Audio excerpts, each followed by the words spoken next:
Alex was famous in his town for his expertise in rehabilitating troubled dogs, German Shepherds in particular. He had been a police dog handler for 15 years, having worked privately with aggressive and traumatized animals for another 10. He was wrapping up an appointment with another German Shepherd when he got a call from the local animal control service. The officer's voice sounded startled. They had an urgent need to help a dog who had spent nearly his entire life tied up outside. It was a sad story, but one that was all too common. There was a dog named Gray, and he had lived in a private home yard, chained by a heavy metal chain to a doghouse. Because Alex's car was in the shop, a veterinarian from an animal protection society drove him to his new home. They talked it over on the way, and even for someone as experienced as Alex was, it felt intimidating. The dog had no business being scared of people. To save himself, he got up and sniffed the air, realizing he had become a wild beast who would slaughter anyone in front of him. So when they showed up, Alex could see right away it was worse than what had been described. Gray, a big matted dog, began barking viciously when he saw humans. Even the veteran handler froze for a beat. The dog, hunched on its chain with teeth bared, poised to attack whoever dared approach. He has not allowed anyone near him for over a year, the owner said, maintaining a safe distance. I just put out a bunch of food and stepped back. Tried to pet him once. He nearly bit my hand off. The last time I replaced the chain, I surprisingly had to put sleeping pills in his food, as it was impossible to approach. Alex pulled out some boiled meat from his bag, the technique that usually worked with aggressive dogs, but Gray didn't even look at the treat, continuing to bark and growl like a maniac. It was only when everyone fell back far enough that the dog swiftly snatched the food, all while keeping an eye on the unwanted guests. Alex spoke in stern commands and gentle coaxing, raising his voice and lowering it, but no matter what sound he made, Gray responded the same way, with deafening barking. Now, when Alex was doing something when he said something in a soft and calm voice, the dog's ears would faintly twitch as if he were trying to catch his words. Alex's clothing held the smells of other dogs. He had been at the kennel all day. Gray then stopped for a moment to sniff the air before breaking into an even angrier fit. Each time Alex moved forward an inch toward the dog, Gray leaped up, pulling the chain taut. The metal clanking reverberated across the yard, and at that point, it seemed that the chain was either about to break down or the dog would injure itself in its desperate attempts to reach the handler. We decided we needed to use a different approach. He slowly turned his back on the dog as though he was suddenly fascinated by something else in the yard. The barking stopped for a second and was replaced by a low growl. The silence was something new, almost like confusion.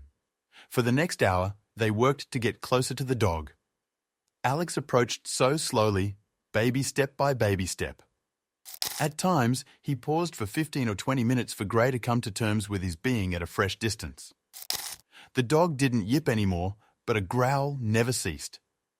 Anytime Alex's hand approached the dog, aggression flared up again.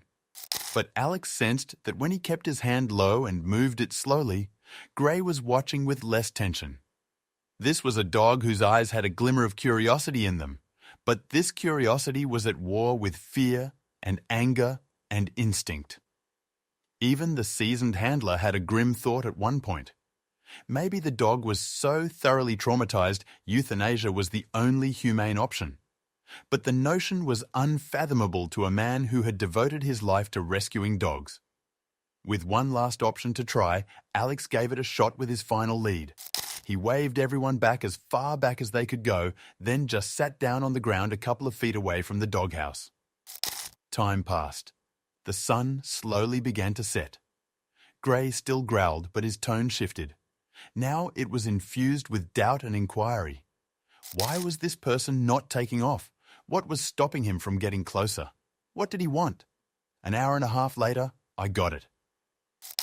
Dusk was settling in. Then something remarkable occurred.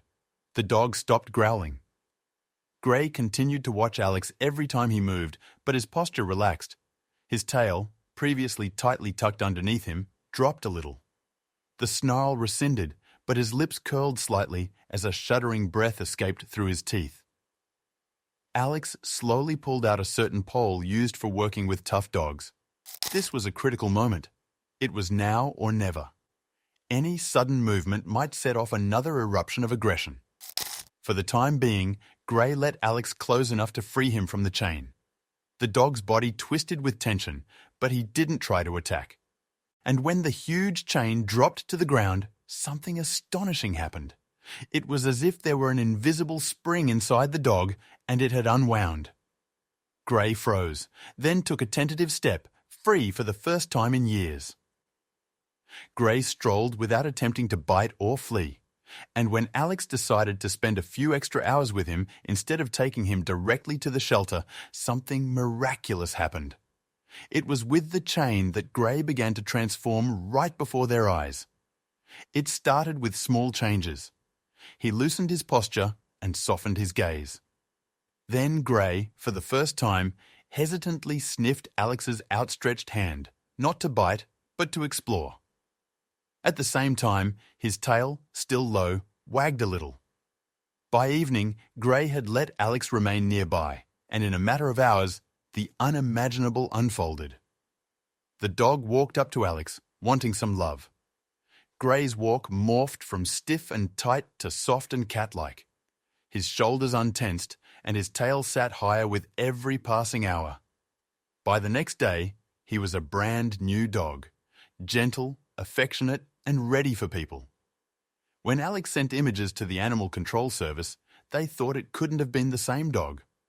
The photos showed Gray peacefully lying beside a person, eager to be petted.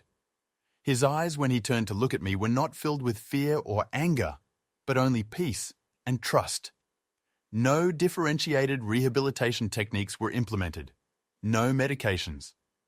What had shifted in Gray's life was that the chain that had chained not only his movement, but also his mind for so many years was removed. This story was yet more evidence of what Alex had been saying for years. Dogs on chains are not only cruel, they are incredibly dangerous. Statistics compiled by the Centers for Disease Control and Prevention show that chained dogs are nearly 3 times as likely to bite adults and 5 times as likely to bite children. But the big thing is that chains deny dogs the opportunity to be what they were designed to be, loyal companions to humans. Gray has already garnered interest from several families looking to adopt him. This is a story Alex tells in his lectures to highlight how far we must go in resisting the practice of chaining dogs. Sometimes, all you need to do is remove the chains, both actual and mental, to save a life and show the dog's true personality. Whenever I encounter a chained dog, Alex said, I think of Gray's eyes once full of fear, full of rage, and then gratitude and faith.